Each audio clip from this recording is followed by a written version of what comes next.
Bonjour à tous les amis, aujourd'hui je vous présente le monospace le plus puissant qui existe sur le marché. Il s'agit du nouveau BMW Série 2 Active Tourer, 326 chevaux sous le capot. Que vaut-il sur la route? Allez, c'est parti.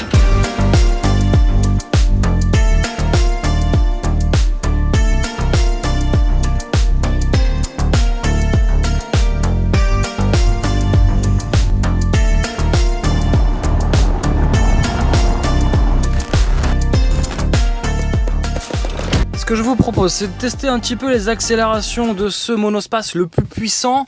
Hop, on se met en mode sport et on va voir un petit peu les 326 chevaux en termes d'accélération pour commencer cet essai. Vous êtes prêts? On appuie sur le petit boost. Go!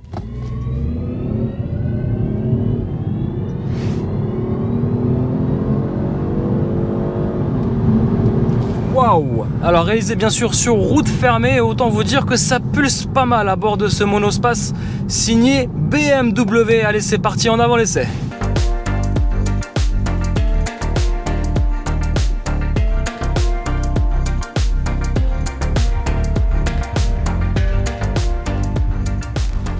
Allez, c'est parti, on va faire ensemble le tour du propriétaire. Je vous fais voir un petit peu les clés finition M Sport.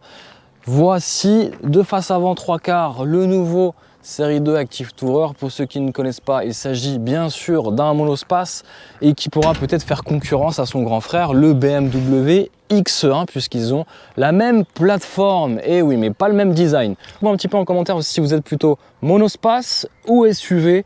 Bien sûr, n'hésitez pas à réagir avec bienveillance en commentaire. On est sur une finition M Sport, vous le voyez, pourquoi? Parce que vous avez déjà un kit carrosserie spécifique sur ce monospace. Alors attention, il ne s'agit pas d'un monospace à faire des chronos sur circuit sur le mur-bure, pas du tout, malgré le fait qu'il a quand même 326 chevaux. Ça reste un monospace qui a vraiment de la puissance sous le capot, mais ça on verra ça tout à l'heure. Dans cette motorisation, les prix débutent autour des 51 000 €. Alors oui, ça commence à faire, mais il s'agit quand même d'un monospace hybride avec la possibilité de faire une autonomie proche des 80 voire 90 km d'autonomie en full électrique. Ça c'est plutôt pas mal, avec sa batterie bien sûr de 16 kW.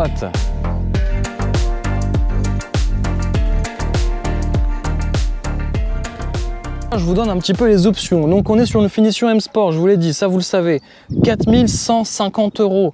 La peinture Skyscraper gros métallisé, désolé pour l'accent, mélange d'anglais et d'allemand, 890 €. On est sur des jantes qui ne sont pas de série, des jantes 19 pouces en bicolore, le style 839 individual qui valent elles 900 €. Elles sont plutôt pas mal, équipées de pneus Goodyear qui valorisent un petit peu l'esthétique de ce monospace. J'allais dire SUV, mais monospace, puisqu'on est tellement habitué à essayer des SUV. Donc des jantes de 225, 45, 19 pouces à l'avant, avec des disques ventilés à l'avant. Et à l'arrière, on est sur des disques qui ne sont pas ventilés, des disques pleins, même taille de pneumatique à l'avant comme à l'arrière. Ça peut peut-être vous surprendre sur une BMW, mais il s'agit ici d'une transmission intégrale X-Drive. J'en profite un petit peu sur le côté pour vous faire voir un petit peu esthétiquement, voilà à quoi ressemble aujourd'hui un monospace. On a peut-être perdu l'habitude d'en voir sur nos routes, mais ça reste quelque chose dédié à la famille. Ici, il s'agit d'une version hybride avec sa batterie de 16 kW qui permettra, je vous l'ai dit tout à l'heure, je me répète, faire à peu près 80-90 km en full électrique, et au total on pourra faire à peu près 900 km avec un plein de 47 litres de volume de carburant, de quoi faire des longs voyages en famille. Le plein ici, vous le ferez ici, mais pour ça, pour l'ouvrir, il faudra que j'active le petit bouton. À l'arrière droite, vous avez la trappe à essence. Spécificité sur cette version hybride, vous avez un bouton sur la portière conducteur pour ouvrir la trappe à essence. Sans ça, vous ne pourrez pas l'ouvrir. Donc un design assez massif, assez tranché. Ici, vous n'avez plus de poignées, c'est des poignées effleurantes pour des soucis d'efficience, j'imagine, de pénétration dans l'air. Et puis à l'arrière, vous avez un arrière qui reprend légèrement le style BMW, notamment sur le X1, mais avec des feux beaucoup plus sobres en termes de design. Même l'arrière est beaucoup plus sobre que l'avant. On n'a plus de fausses sorties d'échappement. Regardez, d'ailleurs, il faudra que je me baisse un peu plus pour la voir. Et puis là, vous avez un léger diffuseur pour ce côté un petit peu sportif, monospace sportif, c'est comme ça qu'on pourrait le qualifier.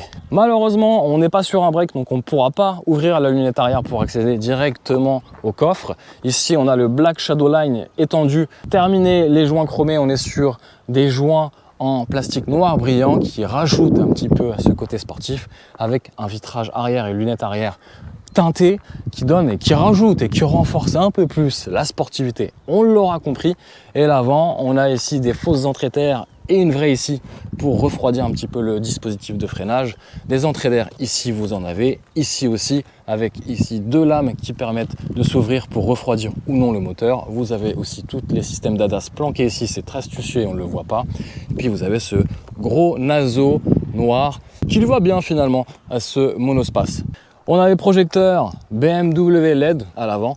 Et puis voilà, vous avez ce petit capot nervuré légèrement qui rajoute un peu plus de musculature. Sans ça, des lignes assez classiques finalement pour ce monospace premium puissant. Dites-moi un petit peu ce que vous en pensez déjà du design extérieur de ce monospace.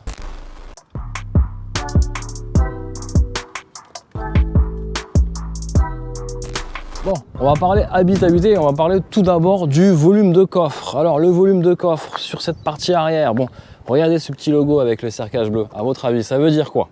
X-Drive forcément pour justifier qu'on est sur un monospace 4 roues motrices.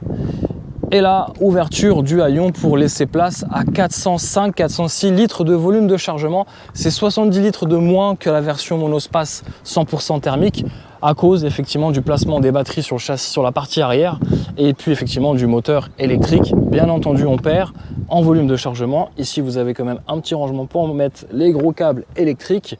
Alors, il n'y a pas de commande arrière pour rabattre la banquette arrière, malheureusement, mais si vous la rabattez, on va le faire tout de suite, ça va être autour des 1405 litres de volume de chargement, toujours 90 litres de moins que le BMW X1.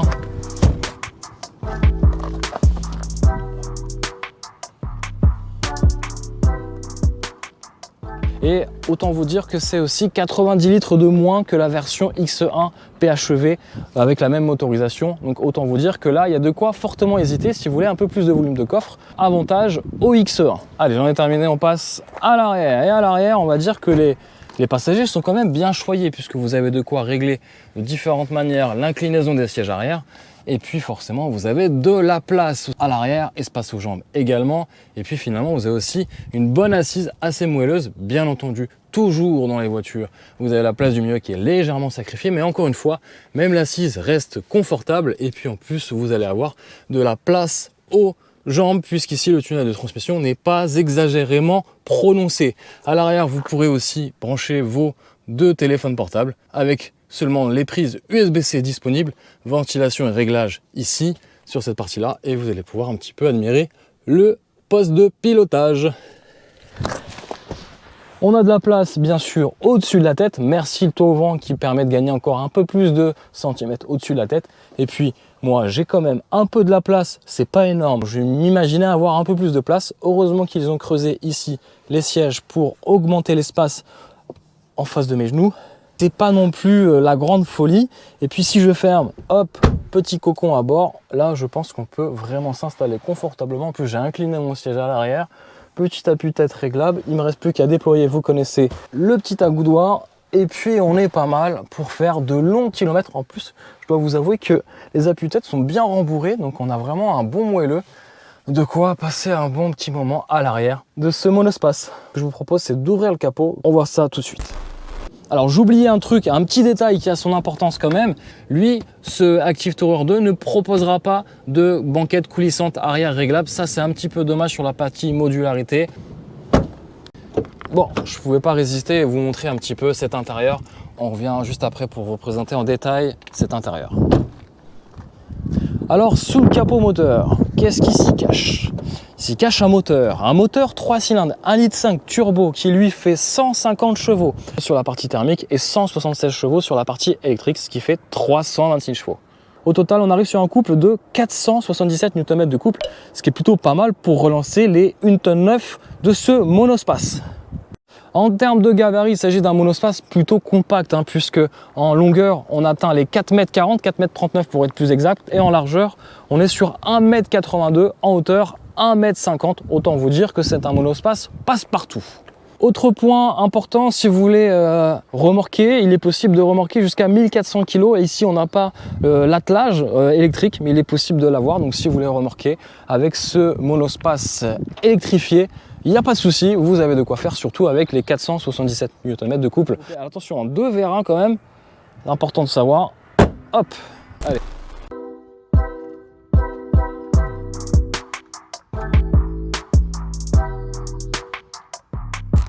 Allez, on passe à l'intérieur. À noter, pas pratique forcément ces petites poignées, mais écoutez, si c'est bien pour l'efficience, on prend. Alors un intérieur quand même, finition M Sport, donc on aura un volant spécifique qu'on montrera juste après, un intérieur spécifique et surtout quelques petites options qui sont sympas. D'ailleurs, je ne vous ai pas parlé du prix.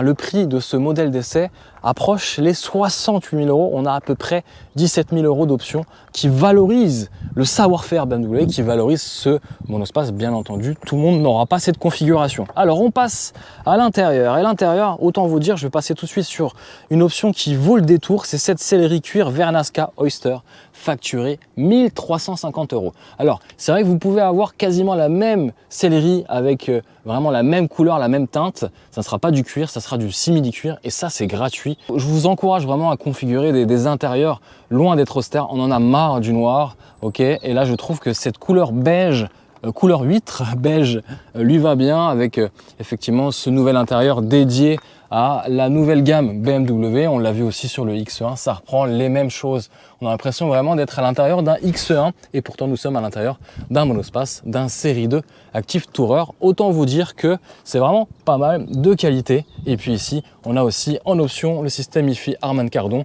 qui permet effectivement d'avoir ces inserts en aluminium en guise d'haut-parleur. Donc on a ces fameux seuils de porte siglés de la lettre M, spécifique à cette finition M Sport, qui vaut à peu près plus de 4 000 €.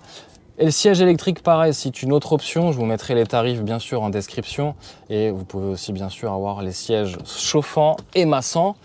Les portières aussi sont de qualité avec des accoudoirs en cuir, avec une surpiqûre gris clair, des inserts un peu métallisés, des poignées de porte ici en aluminium. Écoutez, ça respire la qualité, les finitions sont au top, comme d'habitude chez BMW.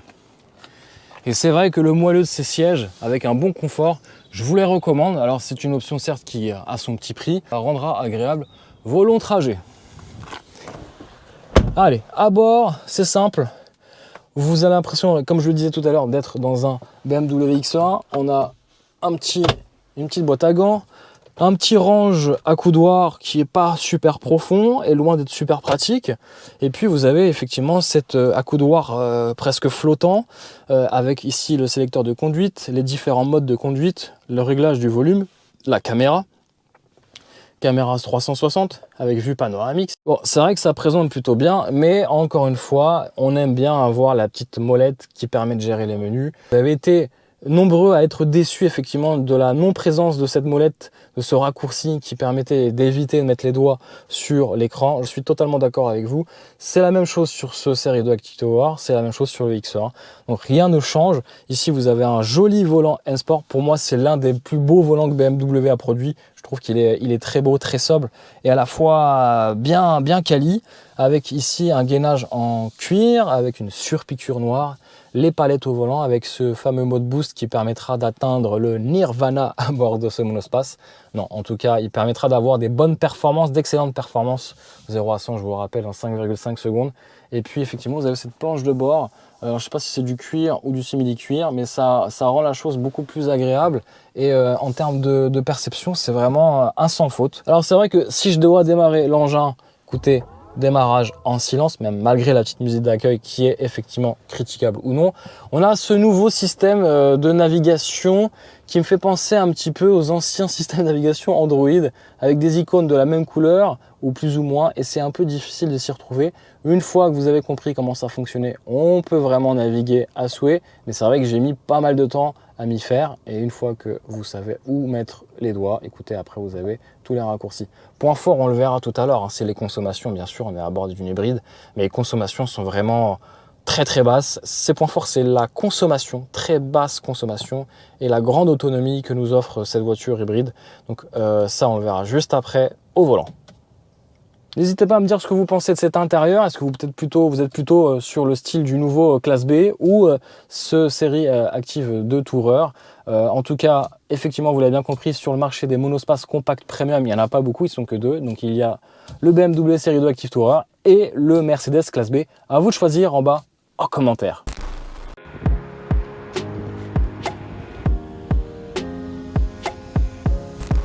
Bon, un truc sympa, c'est que vous avez un programme qui permet d'enregistrer tout ce qui se passe autour. Vous activez cette touche et en fait ça va déclencher les capteurs et en cas d'accident vous pourrez justifier. Regardez, j'ai enregistré une petite séquence, alors heureusement j'ai pas eu d'accident, mais tu peux voir aussi bien ce qui se passe à l'avant, à droite, à l'arrière, et en cas de choc, bah du coup tu peux justifier auprès de ton assurance qui est en tort. Ça c'est plutôt pas mal. Bon, au quotidien ça donne quoi? Bah ça donne qu'on a une caméra quand même haute définition, ça c'est plutôt pratique, pas mal du tout.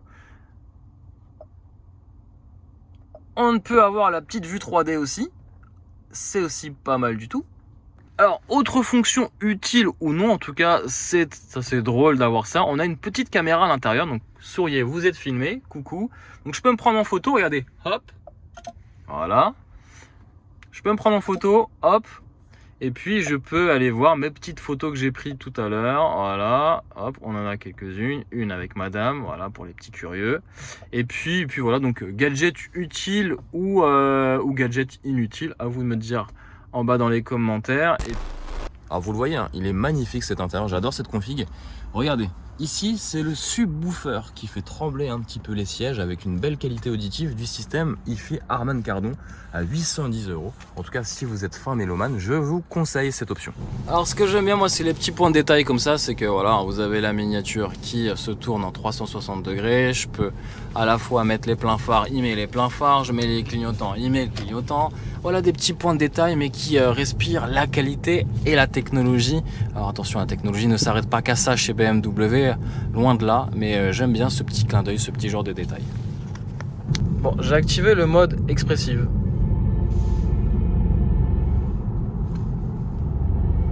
Autant vous dire, je sais pas trop à quoi correspond ce mode. Effectivement, je vous ai montré tout à l'heure qu'il était possible d'enregistrer des séquences vidéo et de déclencher en fait finalement tous les capteurs autour de cette voiture lorsque par exemple il détecte un potentiel accident, et donc du coup là vous allez pouvoir faire valoir à l'assurance qui est en tort dans cet accident et vous avez la preuve en vidéo. C'est vraiment assez complet et ça je trouve que c'est un dispositif qui remplace finalement votre dashcam et finalement pas besoin d'avoir un câble et une caméra sur votre pare-brise, tout est enregistré dans la voiture, ça c'est plutôt pas mal. Rayon de braquage, un peu plus de 11 mètres, écoutez, ça le fait hein. De quoi faire des demi-tours en toute sérénité, allez c'est reparti. Alors à noter, j'ai activé et déployé le petit morceau de plastique là qui sert d'affichage tête haute. On le voit ici, pas forcément pratique et j'aurais imaginé plutôt un affichage tête haute sur le pare-brise. Bon écoutez, on peut pas tout avoir non plus à bord de ce monospace premium. Alors un bouton qui est pratique, c'est celui-ci. Il permettra de désactiver toutes les aides à la conduite, ou du moins celles qui sont plutôt agaçantes au quotidien, comme l'avertisseur de franchissement de ligne, et là je peux sereinement rouler sans avoir des alertes toutes les secondes. Bon, au quotidien ça donne quoi d'avoir des jantes de 19 pouces? Bah écoutez, c'est plutôt beau, hein, ça donne un style assez sportif à ce monospace. Le problème c'est que c'est surtout des jantes qui sont presque aussi larges que les pneus, autant vous dire que vous allez très vite rayer les jantes, donc attention au trottoir et prenez garde à vos jantes. Voilà, vous êtes prévenus. Bon, ce qui est assez intéressant, c'est que le monde thermique et le monde électrique cohabitent vraiment de la meilleure des façons, puisque dès le passage à l'électrique ou dès le passage au mode thermique, on ne sent rien au volant, et ça c'est vraiment très agréable de conduire une hybride comme ça. Le petit souci, et encore je chipote un peu, c'est au niveau du système de freinage. Alors le ressenti est pas super naturel, mais écoutez, ça permet effectivement de recharger les batteries sur les phases de freinage. Et en termes de direction, pareil, un feeling pas super naturel, surtout en retour de volant, qui est un peu lent en termes de retour. Donc écoutez, je vais pas me plaindre, c'est plutôt une très bonne note au volant de ce BMW série 2 Active Tourer hybride.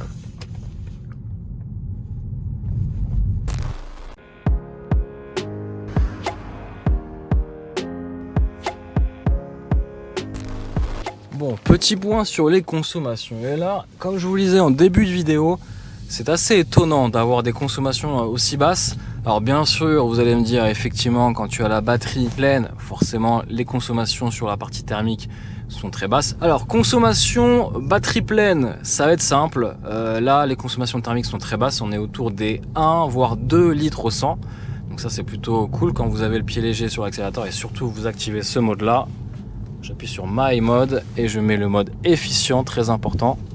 Ok. Et puis les consommations en électrique sur les 80 km qui me restent, qui avoisinent les 80 voire 85 km. En conduite mixte, je suis autour des 17 kWh, donc ce qui est plutôt pas mal hein, pour ce type de véhicule.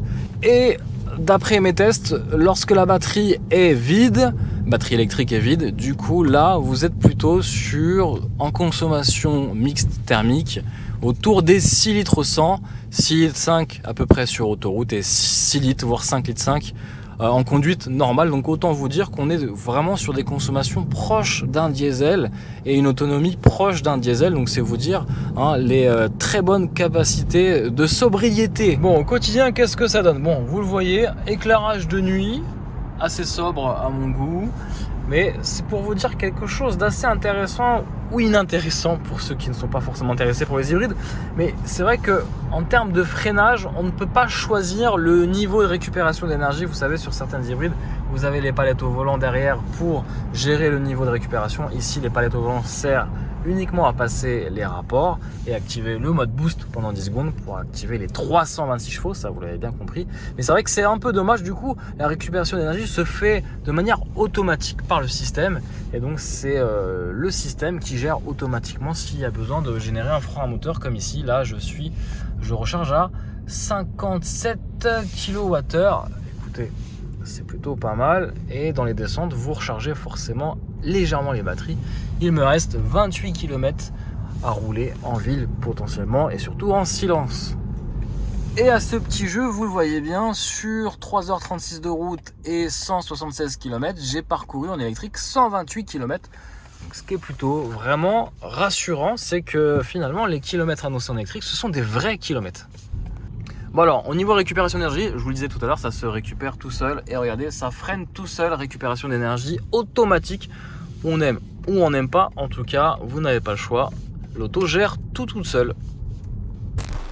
Bon, sur autoroute à 130 km/h, régulateur adaptatif activé. On est à 6,5 litres au 100 km. Donc un chiffre assez correct hein, si vous faites des longs trajets à bord. Et surtout, insonorisation aussi correcte, même s'il y a quelques bruits d'air surtout sur le toit ouvrant et quelques bruits d'air un petit peu légèrement, vraiment très léger sur les rétroviseurs droite et gauche. L'avantage d'une voiture hybride rechargeable, c'est que même quand on n'a plus de batterie, on a un petit peu de batterie, un petit fond de réserve d'1 km qui permet d'assurer les relances, même à basse vitesse en électrique. Et dès le lâcher de pédale d'accélérateur, vous avez une recharge automatique. Bon, au quotidien, ça donne quoi? Il est 8h56, je me suis branché sur une borne domestique, sur une puissance de charge d'équivalence de 2 kW, donc ça veut dire que je vais attendre à peu près 12 heures, 11 heures de charge pour recharger l'ensemble de la capacité de la batterie, soit à peu près 86 km au total en électrique. Bon, ça y est, je viens de faire le plein. On est sur du 828 km d'autonomie totale en rajoutant les 74 bornes en électrique. Donc comptez autour des 850 voire 900 km à bord de ce monospace premium hybride. Allez, on démarre en électrique. Alors tout ça pour vous dire aussi qu'en termes de charge, on était sur une borne type wallbox à 7 kWh. J'ai rechargé la totalité de la batterie, donc passé de 0% à 100% en 3 heures et quelques minutes. Et on a rechargé à peu près en puissance 15,6 kWh. C'est parti, je vous emmène au volant avec moi.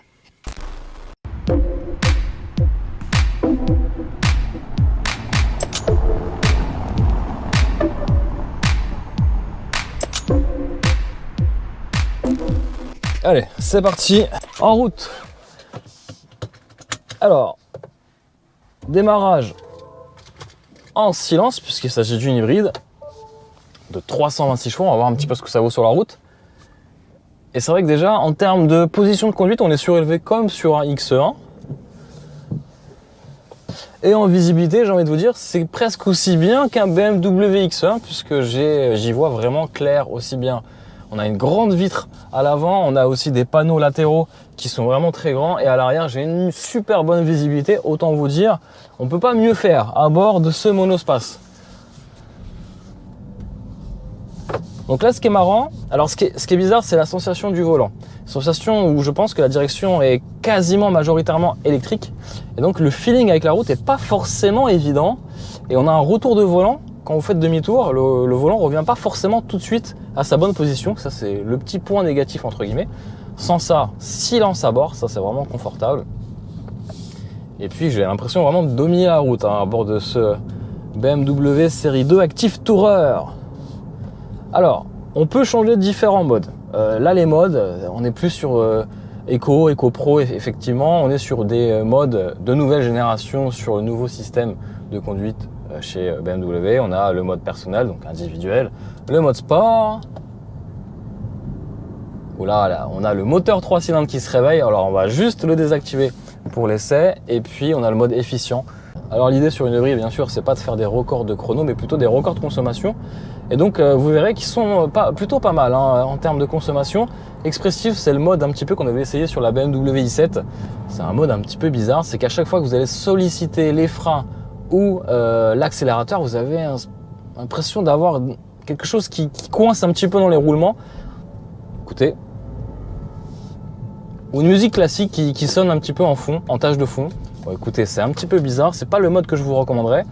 Et puis, vous avez le mode relax où là, vous allez activer les sièges massants si vous avez bien sûr cet équipement en option.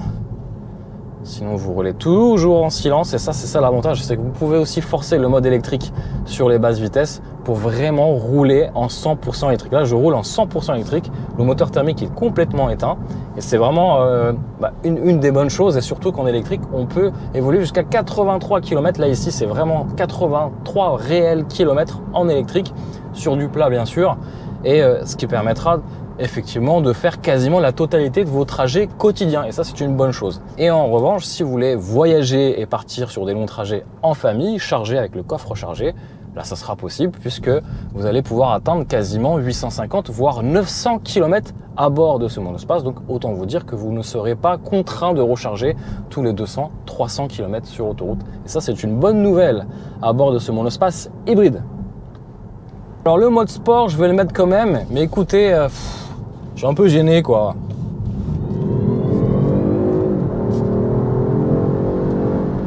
Alors là, je souris, pourquoi? J'ai activé le mode sport, je m'attendais pas à ce qu'il y ait ce bruit là, j'ai l'impression de conduire un V8. Le son forcément est retravaillé, il y a une option qui s'appelle aussi Iconic Sound électrique où effectivement le moteur électrique va ajouter un peu plus de son. Bref, c'est de l'art artistique. C'est de la symphonie travaillée, retravaillée, puisque c'est pas du tout vrai.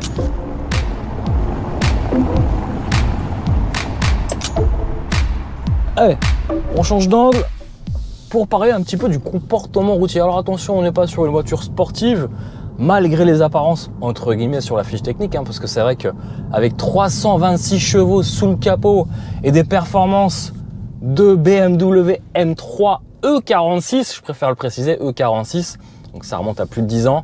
Effectivement, on est sur des accélérations qui sont assez sportives. Sur un 0 à 100 affiché en 5,5 secondes, c'est comme la M3 E46 et la comparaison s'arrêtera là, puisque après effectivement en vitesse max, on est limité, j'imagine, bridé à 215 km/h. Et puis surtout, c'est un monospace.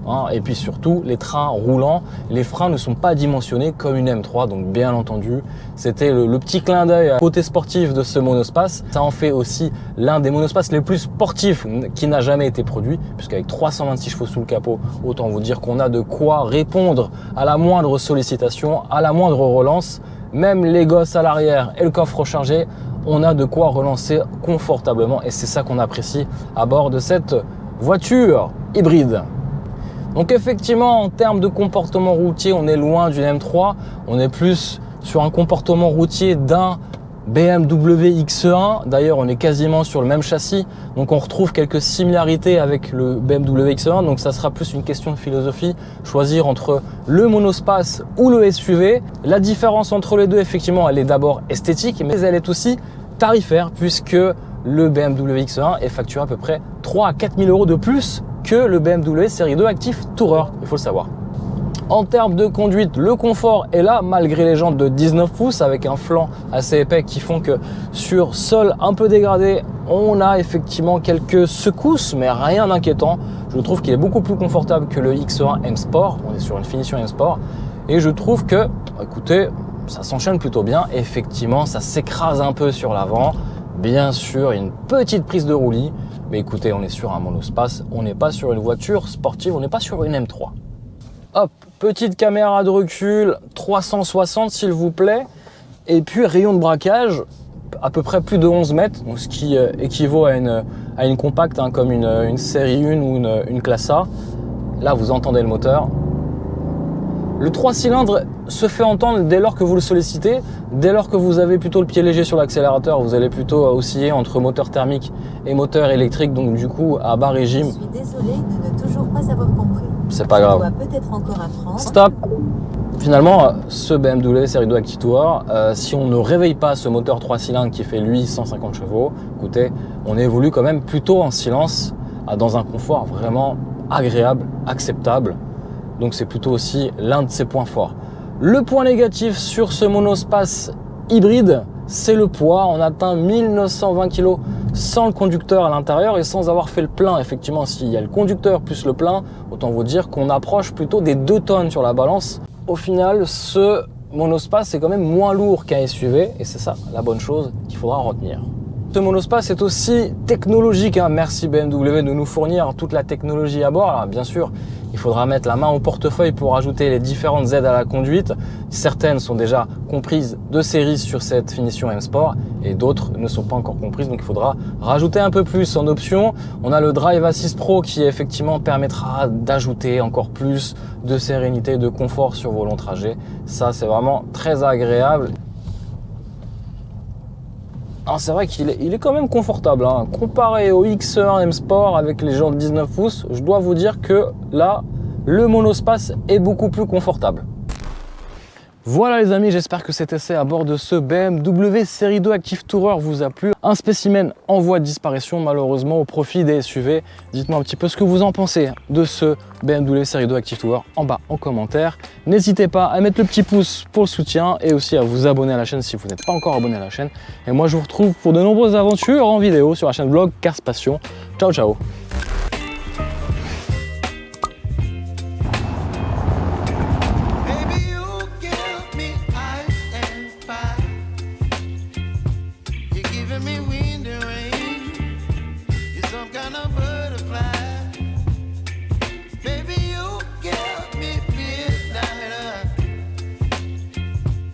Whip up my appetite.